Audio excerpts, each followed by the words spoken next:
الحمد لله نحمده ونستعينه ونستغفره ونؤمن به ونتوكل عليه ونعوذ بالله من شرور أنفسنا ومن سيئات أعمالنا من يهده الله فلا مضل له ومن يضلله فلا هادي له وأشهد أن لا إله إلا الله وحده لا شريك له وأشهد أن محمدا عبده ورسوله الذي أرسله بالحق بشيرا ونذيرا وداعيا إلى الله بإذنه وسراجا منيرا أعوذ بالله من الشيطان الرجيم بسم الله الرحمن الرحيم واستعينوا بالصبر والصلاة وإنها لكبيرة إلا على الخاشعين وقال تعالى في موضع آخر والذين هم على صلاتهم يحافظون أولئك في جنات مكرمون উপস্থিত সম্মানিত মুসল্লিবৃন্দ, আমরা প্রথমে আল্লাহ তাআলার শুকরিয়া আদায় করি যে আল্লাহ রাব্বুল আলামিন আমাদেরকে জান্নাতে রেখেছিলেন এবং জান্নাত থেকে এই পৃথিবীতে পাঠিয়ে দিয়ে ঘোষণা করেছেন যে আমার পক্ষ থেকে নির্দেশনা যাবে, কিতাব যাবে, বিধান যাবে, যারা যে সেই বিধান অনুযায়ী জীবন পরিচালনা করবে এই জান্নাতের মানুষ তারা আবার জান্নাতে ফিরে আসবেই। যে আল্লাহ রাব্বুল আলামিন এই ঘোষণা দিয়েছেন এবং আমাদের জন্য জান্নাতে নিশ্চয়তা দিয়েছেন আমরা যদি তার নির্দেশনা মেনে চলি, সেজন্য আল্লাহ রাব্বুল আলামিনের শুকরিয়া আদায় করি। আলহামদুলিল্লাহি রাব্বিল আলামিন। অতঃপর দরুদ ও সালাম বর্ষিত হোক বিশ্ব মানবতার মুক্তির দূত সাইয়্যিদুল মুরসালিন খাতামুল আম্বিয়া মুহাম্মদুর রাসূলুল্লাহ সাল্লাল্লাহু আলাইহি সাল্লামের প্রতি, যে রাসূলের মুসলমান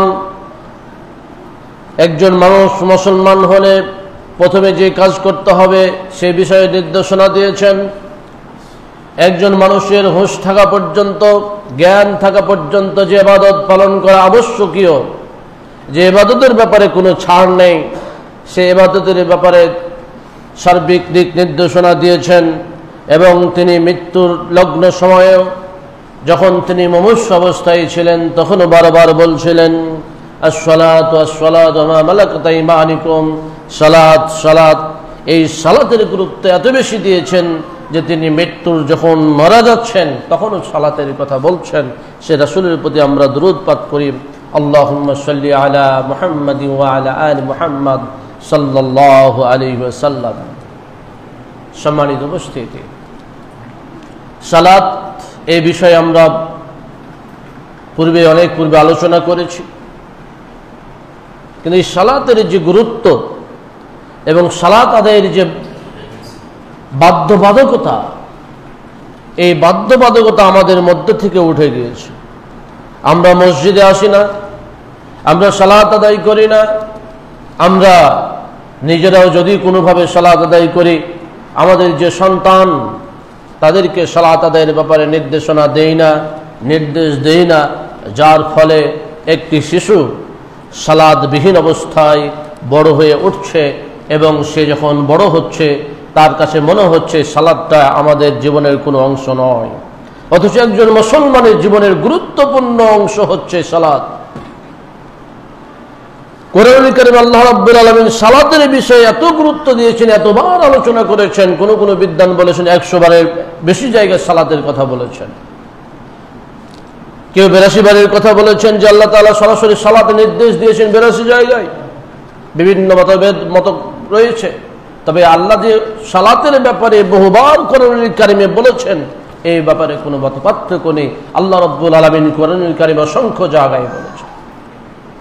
এই সালাত এমন একটি ইবাদত যে ইবাদতকে আল্লাহ রাব্বুল আলামিন সরাসরি তার রাসূলকে তার কাছে ডেকে উপহার হিসাবে দিয়েছেন এবং বলেছেন এই 50 ওয়াক্ত সালাতকে আমি 5 ওয়াক্ত করে সংক্ষিপ্ত করে দিলাম, যদি এই 5 ওয়াক্ত সালাতকে তোমরা সঠিক সময়ে ঠিকভাবে আদায় করো আমি 50 ওয়াক্তের সমান সওয়াব তোমাদের আমলনামায় লিখে দেব।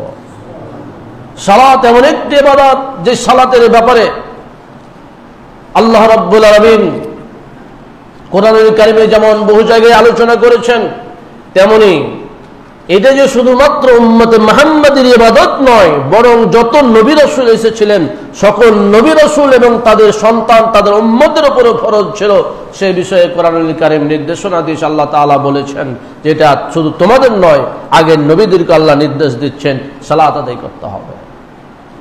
সালাত এমন একটি ইবাদত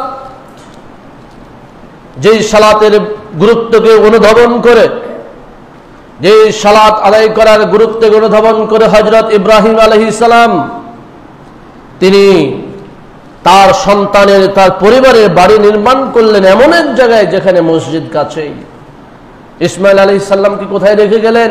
কাবা ঘরের অদূরে, এবং আল্লাহর কাছে দোয়া করলেন আল্লাহ আমার সন্তান যেন মসজিদে সালাত আদায় করতে পারে, এজন্য তিনি মসজিদের নিকটে বাড়িঘর নির্মাণ করলেন। এই সালাতের গুরুত্ব অনুধাবন করে হযরত ইসমাইল আলাইহিস সালাম তার সন্তানদেরকে সালাতের আদেশ দিচ্ছেন, হযরত লুকমান আলাইহিস সালাম তার সন্তানকে সালাত আদায় করার জন্য নির্দেশ দিচ্ছেন। এভাবে প্রত্যেক নবী এবং রাসূল এই সালাতের নির্দেশনা দিয়েছেন, নিজেরা পড়েছেন, তাদের সন্তানদেরকে নির্দেশ দিয়েছেন, উম্মতকে নির্দেশ দিয়েছেন, এবং সালাতের ধারাবাহিকতা আমাদের মাঝে চলে এসেছে। এমনকি যুদ্ধের ময়দানে যেখানে কোনো নিরাপত্তা নেই, যে কোনো সময় শত্রু সৈন্যরা তীর নিক্ষেপ করতে পারে, যেই যুদ্ধের ময়দানে শত্রু সৈন্যরা আপনার মাথার উপর থেকে বোমা নিক্ষেপ করতে পারে, যেই যুদ্ধের ময়দানে আপনাকে যে কোনো সময় মিসাইল ছুড়ে দিয়ে একই সাথে গোটা সৈন্যকে ধ্বংস করে দিতে পারে, সেই যুদ্ধের ময়দানেও সালাত আদায়ের ছাড় দেওয়া হয় নাই, বরং বলা হয়েছে যদি একসাথে না পারো দলে দলে, এক দল আদায় করবে আরেক দল পাহারা দিবে, আরেক দল আদায় করবে আরেক দল পাহারা দিবে, সেভাবে সালাত আদায় করতেই হবে। যেই সালাতের ব্যাপারে কোনো অন্ধ সাহাবীকে ছাড় দেওয়া হয় নাই, যেই সালাতের ব্যাপারে মসজিদ এবং তার বাড়ির মধ্যে বন জঙ্গল এবং পানির কারণে মসজিদে আসতে অসুবিধা হওয়ার কারণে, অসুবিধা হওয়া সত্ত্বেও তিনি বলেছেন আজান শুনতে পেলে তোমাকে মসজিদে গিয়ে সালাত আদায় করতে হবে। এই সালাত আদায়ের ব্যাপারে কোনো ছাড় দেওয়া হয় নাই। এটি এমন একটি ইবাদত, অথচ এই ইবাদতকে নিয়ে আমরা গুরুত্ব দেই না। ইবাদত আমরা বাড়িতে বসে থেকে আজান হয় আমরা সেখানে যাই না, আমরা সালাত আদায় করি না। আজান হচ্ছে কানে শুনছি, ওযু করছি না, আজান হচ্ছে শুয়ে আছে ঘুমাচ্ছি, আমরা আজানের ডাকে সাড়া দিয়ে মসজিদে আসছে না। এই নিফাকি, এই কপটতা আমাদের অন্তরে গেঁথে গেছে। এমনকি এমনও মানুষ আছে যারা জুমার মসজিদও আসে না। সাহাবায়ে কেরাম কোনো মানুষকে কাফের মনে করতেন না যদি না সে সালাত ত্যাগ করত। যদি কাউকে দেখতেন যে সে মসজিদে আর আসে না, সে নামাজ পড়ে না, তার নিশ্চিতভাবে মনে করতেন এই লোকটি মুরতাদ হয়ে গেছে, এই লোকটি কাফের, এই লোকটি মুসলমান নয়। এভাবেই তারা পার্থক্য করতেন। রাসূল সাল্লাল্লাহু আলাইহি সাল্লাম সালাতের গুরুত্ব বোঝাতে গিয়ে তিনি কখনো সালাত ত্যাগকারীকে মুশরিক বলেছেন, কখনো তিনি সালাত ত্যাগকারীকে মুনাফিক বলেছেন, কখনো তিনি সালাত ত্যাগকারীকে সরাসরি কাফির বলেছেন। এই সালাতের গুরুত্বের কারণে। অথচ সালাত আজকে মুসলমানদের জন্য এটা অতিরিক্ত কাজ হয়ে দাঁড়িয়েছে। মানুষ সালাত আদায় করতে চায় না। মানুষ দোকানদারি করে দোকানকে সময় দেয়, ব্যবসাকে সময় দেয়, স্ত্রীকে সময় দিতে পারে, সন্তানকে সময় দিতে পারে, এগুলো তো ভালো কাজ। মানুষ গান বাজনাতে যেতে পারে, মানুষ রাজনৈতিক মিছিলে মিটিংয়ে যেতে পারে, মানুষ অপকর্মে যেতে পারে, মানুষ কৃষিকাজে যেতে পারে, সেখানে সময় দিতে পারে। অথচ যখন আজান হয় মসজিদে এসে যে সালাত আদায় করতে হবে, মসজিদে না আসতে পারলে যে বাড়িতে সালাত আদায় করতে হবে, মুসলমানদের মধ্যে এই চেতনাটা হারিয়ে গিয়েছে, যার ফলে আজকে মুসলমানেরা সব জায়গায় মার খাচ্ছে। আপনি যতই আন্দোলন করুন, যতই ইসলামী সংগঠন করেন, যতই আপনি ইসলামের দাওয়াতি কাজ করে বেড়ান, যদি আপনার সালাত ঠিক না থাকে, যদি ইবাদতটি প্রধান ইবাদত যদি আপনার ঠিক না থাকে, ওইগুলো কোনো কাজে আসবে না। কিয়ামতের দিন এই সালাত এমন একটি ইবাদত যা প্রথমেই শূন্য হবে সালাত। সম্মানিত উপস্থিতি, আল্লাহ রাব্বুল আলামিন আমরা যে সাহায্য প্রার্থনা করব, আমরা যে আল্লাহর কাছে সাহায্য চাইব, এর মাধ্যমে হচ্ছে সালাত। আপনি শুধু সাহায্য চান, আল্লাহর কাছে চান, আল্লাহ আমি অভাবী, আমার অভাব দূর করে দাও, আপনি সালাত আদায় করেন না, কিভাবে সেই আপনার সাহায্য প্রার্থনার দোয়া কবুল হবে?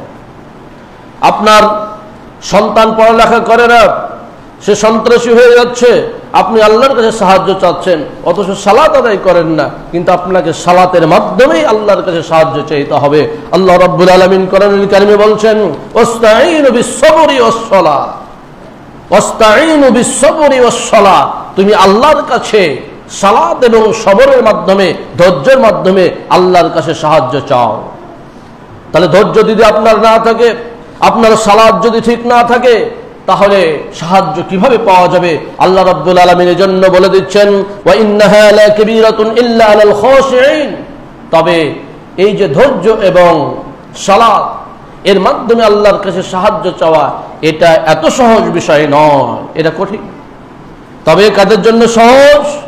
ইন্নাহা ওয়া ইন্নাহা লাকাবীরাতুন ইল্লা আলাল খাশিঈন, যারা বিনয়, যারা নম্র, যারা আল্লাহ ভীরু, যারা তাকওয়াশীল, আল্লাহকে ভয় করে চলে, তাদের জন্য এটা খুবই সহজ।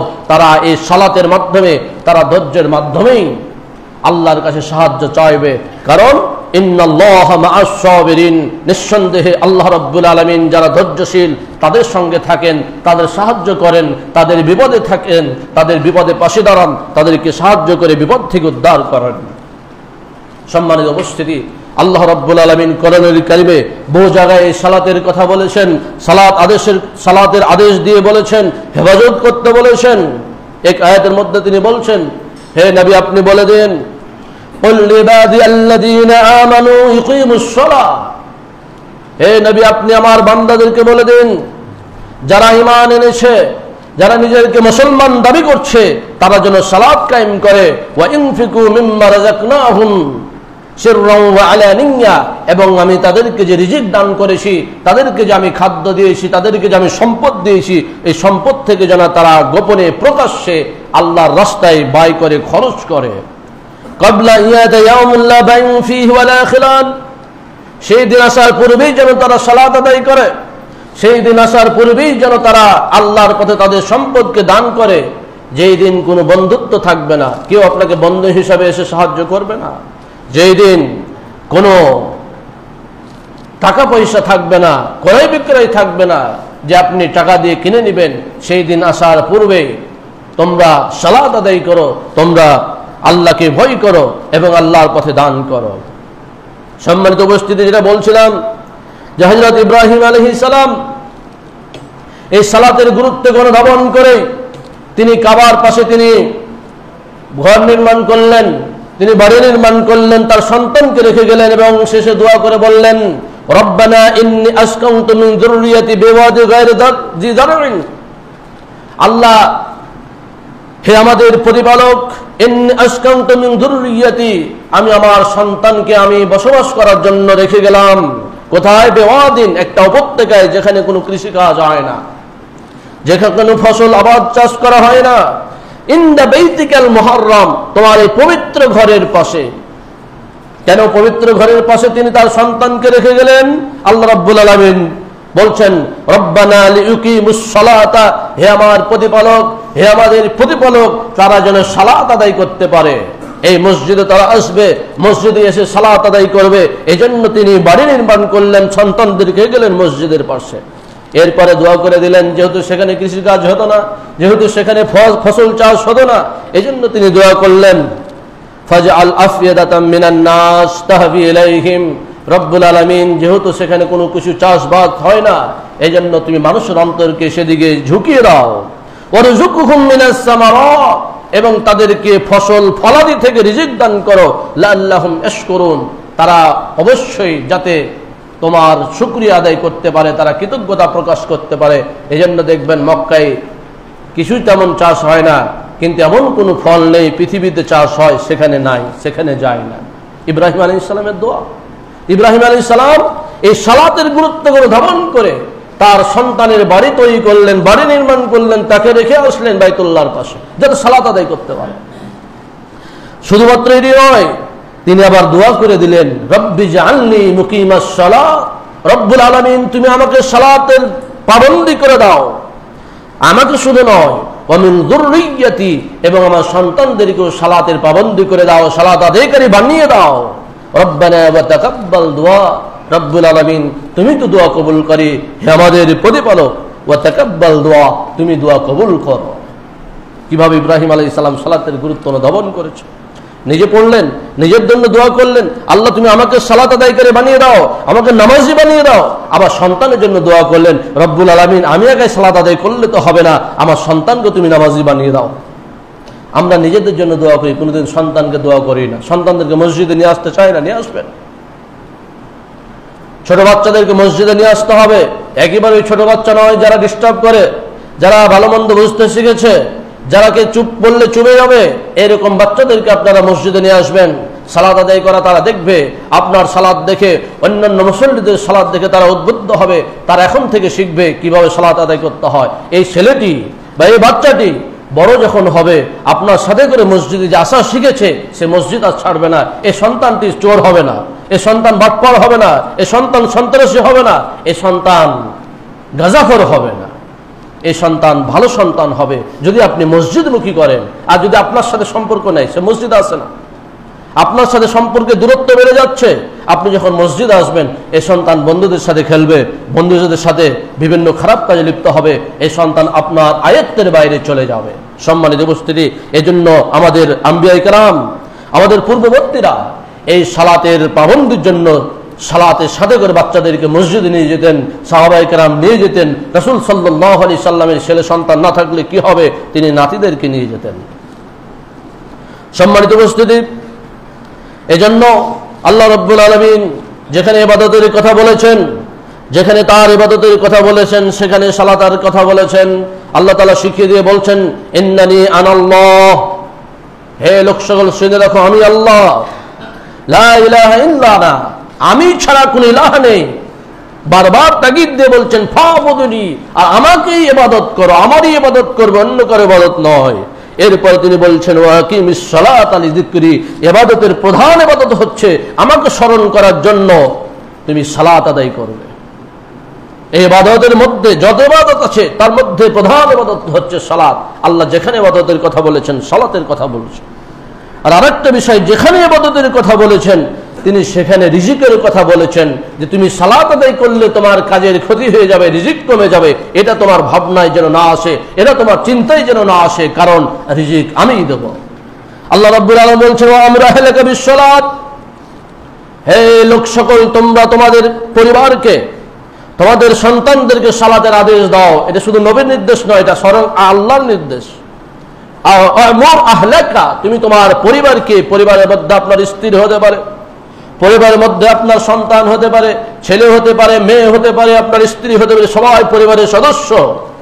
আপনি আপনার পরিবারকে সালাতের আদেশ দিবেন, সালাত পড়ার নির্দেশ দিবেন, এবং এর উপরে ধরে রাখবেন। আল্লাহ বলছেন, লা নাসআলুকা রিজকান নাহনু নারযুক, আমি যে তোমাদেরকে সালাত আদায় করার নির্দেশ দিচ্ছি, সালাত আদায় করার জন্য সন্তানদেরকে নির্দেশ দেওয়ার নির্দেশনা দিচ্ছি, এর অর্থ এই নয় যে আমি তোমাদের কাছ থেকে এর বিনিময়ে রিজিক পাবো, রিজিক নয়, বরং নাহনু নারযুকুকা, আমি তো তোমাকে রিজিক দেই, তোমার সন্তানদেরকে দেও। ওয়াল আকিবাতু লিত্তাকওয়া, শুভ পরিণাম শুধুমাত্র যারা তাকওয়াশীল, এই তাকওয়াশীলদের জন্য রয়েছে। সম্মানিত উপস্থিতি, আল্লাহ রাব্বুল আলামিন ঈমানদারদেরকে সফল হওয়ার জন্য, দুনিয়াতে সফল এবং পরকালে সফল হওয়ার জন্য তিনি সালাত আদায় করার নির্দেশনা দিয়ে বলছেন, ইয়া আইয়ুহাল্লাযীনা আমানু রুকউ ওয়াসজুদু, হে ঈমানদারগণ, হে মুমিনগণ, যারা নিজেদেরকে মুসলমান দাবি করো, তোমরা রুকু করো, তোমরা সুজুদে সিজদা করো, ওয়াবুদু রাব্বাকুম, তোমার রবের ইবাদত করো, ওয়াফআলুল খায়রা, কল্যাণকর কাজ করো, জনকল্যাণমূলক কাজ করো, লাআল্লাকুম তুফলিহুন, তোমরা এর মাধ্যমে সফল হতে পারবে। তাহলে সালাত আদায় করলে একজন মানুষ সফল হতে পারবে। হযরত লুকমান আলাইহিস সালাম, অনেকে তাকে নবী বলেছেন, অনেকে সৎ ব্যক্তি বলেছেন। আল্লাহ রাব্বুল আলামিন তার উপদেশগুলোকে কোরআনুল কারীমে নিয়ে এসেছেন। কেন নিয়ে আসলেন? প্রশংসনীয় বলে নিয়ে আসলেন, আমাদের জন্য শিক্ষণীয় বলে কোরআনুল কারীমে নিয়ে আসলেন। আসার পরে বলছেন, হযরত লুকমান আলাইহিস সালাম সন্তানকে বললেন, ইয়া বুনাইয়া আকিমিস সালাত, হে বৎস তুমি সালাত আদায় করবে, হে বৎস তুমি সালাত কায়েম করবে, ওয়ামুর বিল মারুফ, মানুষকে সৎ কাজের আদেশ দিবে, ওয়ানহা আনিল মুনকার, মানুষকে অসৎ কাজ থেকে বিরত রাখবে, ওয়াসবির আলা মা আসাবাক, এইগুলো করতে গিয়ে তোমার উপর যে বিপদ আপদ আসবে এতে তুমি ধৈর্য ধারণ করবে, ইন্না যালিকা মিন আজমুল উমুর, এটা হচ্ছে দৃঢ় প্রত্যয়ের একটা ফল। সম্মানিত উপস্থিতি, এইভাবে কোরআনুল কারীমে বহু আয়াতে আল্লাহ রাব্বুল আলামিন সালাত হেফাজত করতে বলেছেন, সালাতের পাবন্দ হতে বলেছেন। একটি আয়াতের মধ্যে বলছেন, হাফিজু আলাস সালাওয়াত ওয়াস সালাতিল উসতা, তোমরা সালাত সমূহকে হেফাজত করো। হেফাজত করার মানে হলো সময় মতো আদায় করো। বিশেষ করে সালাতুল উসতা, আসরের সালাত, বিশেষ করে ফজরের সালাত এই ব্যাখ্যায় এসেছে। ওয়াকুমু লিল্লাহি কানিতিন, আল্লাহর জন্য তোমরা বিনয়ী হয়ে সালাতে দাঁড়িয়ে যাও। এই সালাত নিয়মিত পড়তে হবে, ব্যাপারে আল্লাহ নির্দেশনা দিয়েছেন। কখন, কিভাবে, কোথায় সালাত আদায় করতে হবে সেটারও নির্দেশনা দিয়েছেন। একটি আয়াতের মধ্যে বলছেন, ওয়াল্লাযীনা হুম আলা সালাতিহিম ইউহাফিজুন, যারা তাদের সালাতকে হেফাজত করে, যারা তাদের সালাত সময় মতো আদায় করে, আল্লাহ বলছেন, উলাইকা ফি জান্নাতিন মুকরামুন, তারা এই সম্মানজনক জান্নাতে তারা সম্মানিত হবে। জান্নাত পাওয়ার মাধ্যমে তারা সম্মানিত হবে এই সালাত আদায় করার মাধ্যমে। এজন্য সালাত কোনোভাবে ছেড়ে দেওয়া যাবে না, সালাত আদায় করতে হবে। সম্মানিত মুসল্লিবৃন্দ, হাদিসের মধ্যে এসেছে, রাসূল সাল্লাল্লাহু আলাইহি সাল্লাম বলছেন, শুধু নিজের সালাত নয়, মুরু আওলাদাকুম বিসসালাত ওয়াহুম সাবআ সিনিন ওয়াহুম আবনাউ সাব'i সিনিন, আল্লাহর নবী বলছেন, তোমরা তোমাদের সন্তানদেরকে সালাতের নির্দেশ দাও, সালাতের প্রশিক্ষণ দাও। যখন তাদের বয়স 7 বছর হবে, যখন তারা 7 বছরের সন্তান হবে, ওয়াদরিবুহুম আলাইহা, এবং এই সালাতের জন্য, সালাতের প্রশিক্ষণের জন্য, সালাতকে সঠিক সময়ে সঠিকভাবে আদায় করার জন্য তোমরা তাদেরকে প্রহার করবে। ওহুম আবনা আশরিন, যখন তারা 10 বছরের সন্তানে পরিণত হবে। 7 বছর হলে আপনাকে প্রশিক্ষণ শুরু করতে হবে। 7 বছর হলে তাদেরকে আপনার সাথে করে নিয়ে সালাত আদায় করতে হবে। মা মেয়েদেরকে সাথে করে নিয়ে সালাত আদায় করবে, বাবা ছেলেকে সাথে করে নিয়ে মসজিদে আসবে। যদি বাবা বাড়িতে না থাকে, মা ছেলে সন্তানকে নিয়ে ওই বাড়িতেই জামাতের সাথে সালাত আদায়ের প্রশিক্ষণ করবে, বাড়ি থেকে প্রশিক্ষণ নেবে কিভাবে সালাত আদায় করতে হয়। তারও আগে বাচ্চারা, আপনার 1 বছরের বাচ্চারা, আপনি যদি সালাত আদায় করবেন, দেখবেন আপনার সাথে সেই বাচ্চাটা সিজদা দিচ্ছে। 1 বছরের বাচ্চা, আপনি সালাত আদায় করছেন বাড়িতে, সে বাচ্চাটা আপনার যায় নামাজে গিয়ে আপনি যেভাবে সিজদা দিচ্ছেন, ও মাথা নিচু করে সিজদা দিচ্ছে, ও মাথা দিয়ে সিজদা দিচ্ছে। কেন এটা হয়? যদি আপনি আদায় করেন তাহলে তো সিজদা দেবে। আর আপনি যদি যায় নামাজ চোখে না দেখেন, ওই ছোট বাচ্চাটা যদি যায় নামাজই চোখে না দেখে, ও কিভাবে জানবে সিজদা দিতে হয়, এটা কি করছে? সুতরাং মায়েদেরকে ব্যাপারে বেশি সচেতন হতে হবে। বাবারা অনেক সময় চাকরিতে চলে যায়, বাবারা অনেক সময় সকালবেলা অফিসে চলে যায়, সে রাত্রে আসে, মায়েরা বাড়িতে থাকে। মায়েদেরকে সন্তানকে সালাতের প্রশিক্ষণ দিতে হবে, সালাতে অভ্যস্ত করে তুলতে হবে ছোট বয়স থেকেই। আল্লাহ রাসূল সাল্লাল্লাহু আলাইহি সাল্লাম বললেন, 7 বছরের সন্তান হলেই তাকে সালাতের প্রশিক্ষণ দিতে হবে। 10 বছর হয়ে গেলে সালাত আদায় করতে না চাইলে, তাল বাহানা করলে, তাকে প্রহার করে হলে সালাত আদায়ে বাধ্য করতে হবে। ওয়াফাররিকু বাইনাহুম ফিল মাদাজি, আর 7 বছর হলে এই ছোট বাচ্চাদের বিছানা আলাদা করতে হবে, কারণ তারা ভালো মন্দ পার্থক্য করতে শিখে নাই। এজন্য আপনার বিছানায় নিয়ে এই 7 বছর থেকে 10 বছরের বাচ্চাকে আপনি নিয়ে শুয়ে থাকতে পারবেন না, ওর বিছানা আলাদা করবেন, সে দাদির কাছে থাকবে, দাদার কাছে অথবা বড় ভাইদের বোনদের সাথে থাকবে, এভাবে আলাদা করতে হবে, না হলে সে বাচ্চাটা চরিত্রহীন হয়ে যাবে। কারণ একজন স্বামী স্ত্রী অবশ্যই তারা যখন শুয়ে থাকবে, তারা যখন নিজেদের নির্জনে বাসে চলে যাবে, এই বাচ্চা তখন অনুধাবন করবে এবং তার মনের মধ্যে সেই কল্পনা জল্পনা আসবে এবং বাচ্চাটা এক সময় চরিত্রহীন হয়ে পড়বে। এজন্য রাসূল সাল্লাল্লাহু আলাইহি সাল্লাম এই কথা বলে দিয়েছেন, ওয়াফাররিকু বাইনাহুম ফিল মাজাজে, এবং তাদের মাঝে বিছানা যেমন বাবা মা থেকে আলাদা করবে, তেমনি ছেলে এবং মেয়ে থেকে বিছানা আলাদা করবে। 7 বছর হলে আপনি বিছানা আলাদা করবেন, ছেলে মেয়ে আলাদা বিছানায় শুইবে। সম্মানিত উপস্থিতি, এই সালাত এমন একটি ইবাদত, এই সালাত যদি আপনি ছেড়ে দেন, এই সালাত যদি আপনি নিয়মিত আদায় না করেন, কিয়ামতের দিন মুসলমানদের সাথে আপনার আমার হাসর পর্যন্ত হবে না। কাদের সাথে হাসর হবে? কারুনের সাথে হাসর হবে, ফেরাউনের সাথে আপনার হাসর নাসর হবে, উবাই ইবনে খালফের সাথে হাসর নাসর হবে। রাসূল করিম সাল্লাল্লাহু আলাইহি সাল্লাম একদিন সালাতের গুরুত্ব সম্পর্কে আলোচনা করছিলেন। আলোচনার এক সময় বললেন, মান হাফাযা আলাইহা, যে ব্যক্তি সালাতকে হেফাজত করবে, কানাত লাহু নূরান ওয়া বুরহানান ওয়া নাজাতান ইয়াউমাল কিয়ামাতে, এই সালাত তার জন্য কিয়ামতের দিন নূর হবে, এই সালাত তার জন্য কিয়ামতের দিন দলিল হবে, এই সালাত কিয়ামতের দিন তার জন্য নাজাতের কারণ হবে, মুক্তির কারণ হবে। ওয়া মান লাম ইউহাফিজ আলাইহা, যে ব্যক্তি সালাতকে সঠিক সময়ে সঠিকভাবে আদায় করবে না, আল্লাহর নবী বলছেন, লাম ইয়াকুন লাহু নূরুন, এই সালাত তার জন্য নূরও হবে না, তার দলিলও হবে না, মুক্তির কারণও হবে না, বরং ওয়া কানা ইয়াউমাল কিয়ামাতি মা কারুন, সে কিয়ামতের দিন কারুনের সাথে অবস্থান করবে, ফেরাউনের সাথে অবস্থান করবে, হামানের সাথে অবস্থান করবে এবং উবাই ইবনে খালফের সাথে অবস্থান করবে। এখানে 4 জন ব্যক্তির কথা বলা হয়েছে যারা পৃথিবীর ইতিহাসে সবথেকে জঘন্য ছিল। ফেরাউন মুসা আলাইহিস সালামকে কষ্ট দিয়েছিল, এই ফেরাউনের প্রধানমন্ত্রী হামান ছিল যে মুসা হারুন আলাইহিস সালামকে বহুবার কষ্ট দিয়েছিল, এবং কারুন যে মুসা আলাইহিস সালামের আত্মীয় ছিল কিন্তু মুসা আলাইহিস সালামকে তার অর্থের মাধ্যমে বিভিন্ন অপবাদ দিয়ে মুসা আলাইহিস সালামকে নাস্তানাবুদ করে দিয়েছিল। এজন্য আল্লাহ রাব্বুল আলামিন তাদের নাম উল্লেখ করেছেন। অন্যদিকে উবাই ইবনে খালফ, এই লোকটি জঘন্য লোক ছিল, সব থেকে বেশি কষ্ট দিয়েছে রাসূল সাল্লাল্লাহু আলাইহি সাল্লামকে। এই জন্য আল্লাহর নবী বলে দিলেন, যারা সালাত আদায় করবে না তাদের হাসর হবে এই সব লোকদের সাথে। সম্মানিত উপস্থিতি, হযরত আবু হুরায়রা রাদিয়াল্লাহু তাআলা আনহু একজন ভালো মানের সাহাবী ছিলেন। তো হুরাইস বিন কাবিসা, উনি একটা হাদিস শোনার জন্য উনি আল্লাহর কাছে দোয়া করছেন। কি দোয়া করছেন? উনি মদিনাতে গেলেন, মদিনাতে যাওয়ার পরে দোয়া করছেন, আল্লাহুম্মা ইয়াসসিরলি জালিসান সালিহান, আল্লাহ তুমি, আমি তো মদিনা এসেছি, একজন সৎ ব্যক্তির সঙ্গী বানায় দাও। দোয়া যে সর্বক্ষেত্রে করা যায়, যে কোনো ভালো কাজের জন্যই দোয়া করা যায়, এটা তার প্রমাণ। ওখানে গিয়েছেন মদিনাতে, আপনি হজে গেলেন, উমরাতে গেলেন, আপনি দোয়া করতে পারেন যেন একজন ভালো আলেমের সাথে সাক্ষাৎ হয়, একজন যেন ভালো ব্যক্তির সাথে সাক্ষাৎ হয়, সেখান থেকে কিছু শেখা যায়।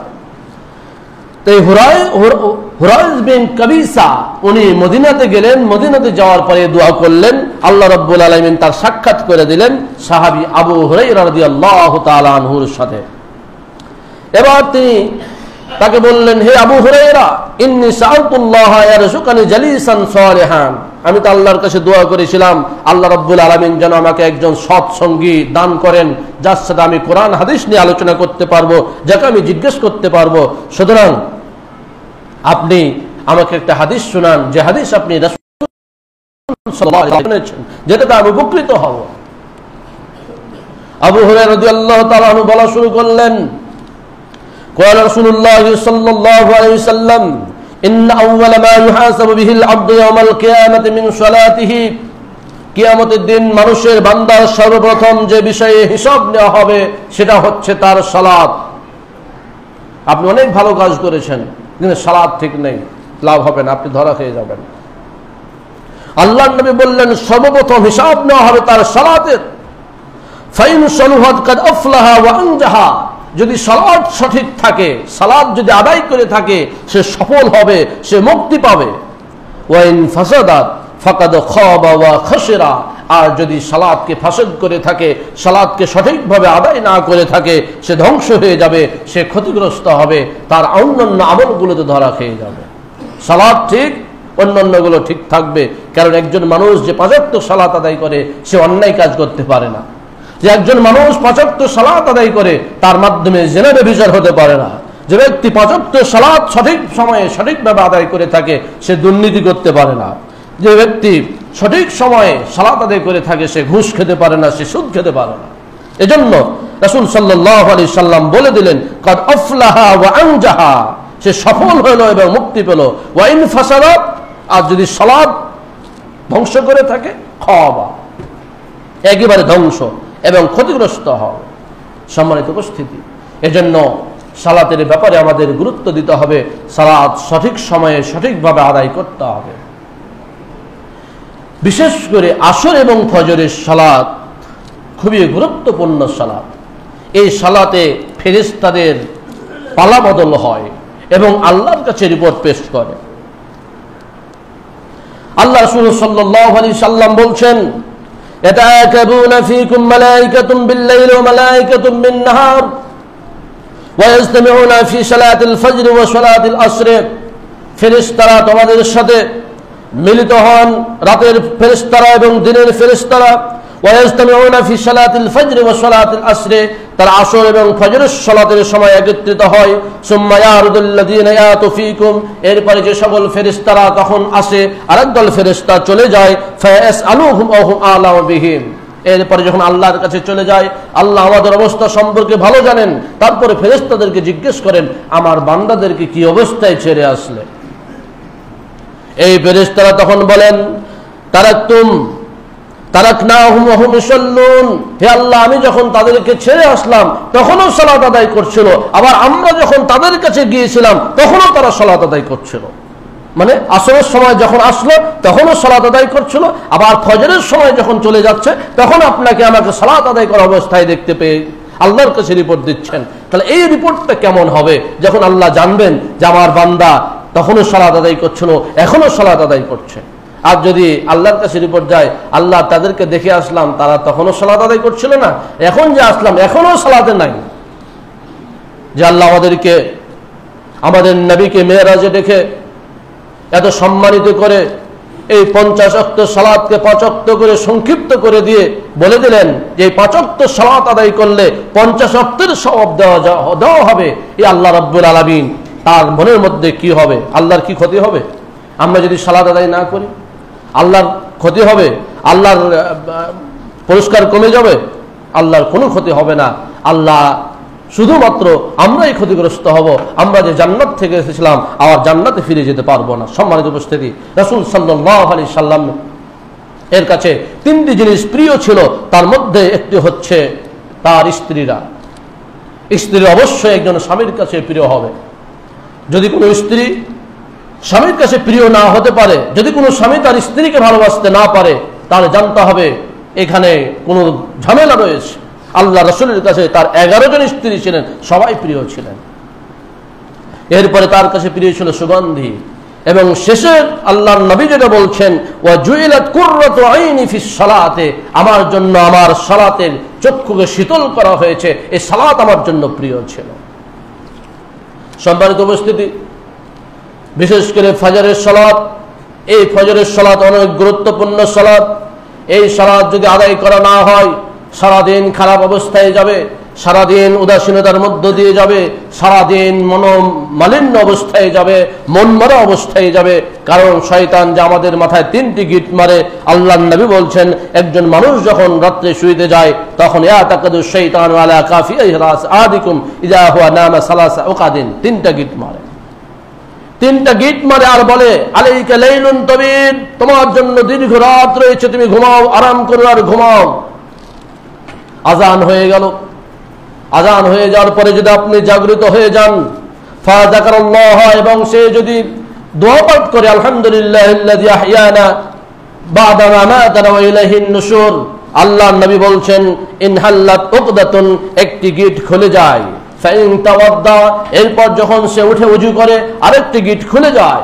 এরপরে যখন ফজরের সালাত আদায় করে 3টে গিট মেরেছিল, 3য় নম্বর গিটটাও খুলে যায়। এবার তার সকাল কেমন হয়?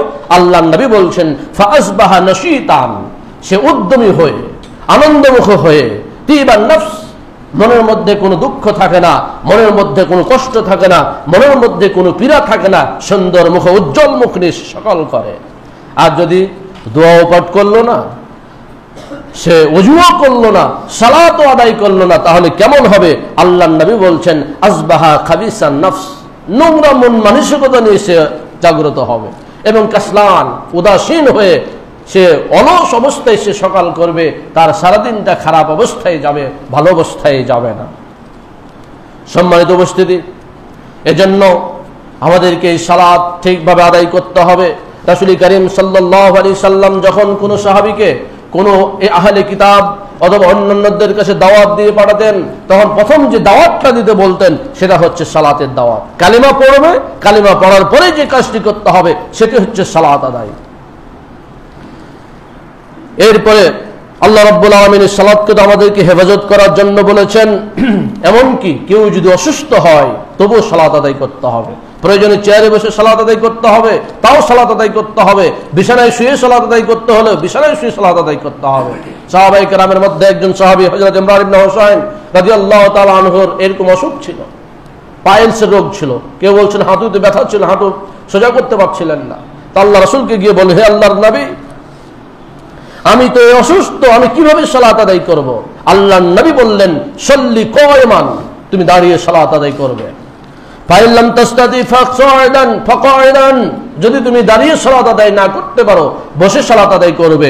যেভাবে সুবিধা হবে, বসা, চেয়ারে বসা হতে পারে, টুলে বসা হতে পারে, মরাতে বসা হতে পারে, মাটিতে বসা হতে পারে, যেভাবে বসার সুবিধা হবে সেভাবেই সালাত আদায় করবে। ফাইল্লাম তাস্তাতি ফাআলা জামবিন, যদি তুমি বসেও সালাত আদায় করতে না পারো তাহলে তুমি শুয়ে সাইডে অথবা চিত হয়ে যেভাবে তোমার সুবিধা হবে সেভাবে সালাত আদায় করবে। সালাত কোনো সময় মাপ নেই। যতক্ষণ জ্ঞান আছে ততক্ষণ সালাত আছে, যতক্ষণ জ্ঞান আছে ততক্ষণ সালাত আছে। এই সালাত আদায় করতেই হবে, সালাত কোনোভাবে ছেড়ে দেওয়া যাবে না। সম্মানিত উপস্থিতি, আমরা বলছিলাম রাসূল সাল্লাল্লাহু আলাইহি সাল্লাম যখন মুমূর্ষ অবস্থায় ছিলেন, যখন তিনি মারা যাবেন, তখন তিনি কোনো কিছু নিয়ে চিন্তিত ছিলেন না। তিনি চিন্তিত ছিলেন তার উম্মতের সালাত নিয়ে। এরা যদি সালাত ছেড়ে দেয়, এরা যদি সালাত থেকে দূরে চলে যায়, এরা বিভ্রান্ত হয়ে যাবে, এদের ওপরে আল্লাহর অন্য শত্রুদেরকে চাপিয়ে দেওয়া হবে। এই জন্য তিনি তখন মুমূর্ষ অবস্থাতে তিনি বলছিলেন আসসালাত আসসালাত ওয়া মা মালাকাত আইমানুকুম, সালাত সালাত। এই সালাতের গুরুত্ব বোঝাতে গিয়ে তিনি এই সালাতের কথাটি বারবার বলেছেন। সম্মানিত উপস্থিতি, এই সালাতকে ইমাদুদ্দিন বলা হয়েছে, দ্বীনের স্তম্ভ, রাসুল আমরুল ইসলাম ওয়া মুদুহুস সালাত। এই দ্বীনের স্তম্ভ হচ্ছে সালাত। এই সালাত ছেড়ে দিলে কোনো কিছুই হবে না, কোনো সবকিছুতে আপনার ধ্বংস হয়ে যাবে। এই সালাত মানুষকে খারাপ এবং অশ্লীল কাজ থেকে দূরে রাখে। এই সালাতের ক্ষমতা আছে, এই সালাতের পাওয়ার আছে, স্ট্রং পাওয়ার দিয়ে এই সালাত মানুষকে অশ্লীল কথা, অশ্লীল কাজ, নোংরামি কাজ থেকে দূরে রাখে। এই জন্য আল্লাহ তাআলা বলছেন আকিমিস সালাত, তুমি সালাত আদায় করো। ইন্নাস সালাতা তানহা আনিল ফাহশাই ওয়াল মুনকার, নিঃসন্দেহে সালাত অশ্লীল, মুনকার এবং খারাপ কাজ থেকে দূরে রাখে, বিরত রাখে। ওয়ালা যিকরুল্লাহি আকবার, আল্লাহর জিকির হচ্ছে সব থেকে বড়। আল্লাহ ইয়ালামু মা তাসনাউন, তোমরা যা করে সে বিষয়ে আল্লাহ তাআলা অবগত। তো এই কোরআনের আয়াত যখন নাজিল হলো, একজন সাহাবী আল্লাহর নবীর কাছে আসলেন, আসার পরে বললেন, হে আল্লাহর রাসূল, ইন্না ফুলানান ইউসাল্লি বিল্লাহ, অমুক ব্যক্তি রাত্রে নামাজ পড়ে, অর্থাৎ তাহাজ্জুদের সালাত আদায় করে অথবা ফজরের সালাত আদায় করে। ফাইন আসবাহা সারাকা, ফাইজা আসবাহা সারাকা, সে যখন সকাল করে চুরি করতে চলে যায়। এই দিনের বেলা চুরিটা কেমন হতে পারে আল্লাহু আলাম। দিনের বেলায় সরাসরি চুরি হতে পারে, দিনের বেলায় মানুষ ঘুষ খায় না, ঘুষ খাওয়া হতে পারে, অন্য কোনো অবরোধও হতে পারে। তো সকালবেলা হলে সে চুরি করে।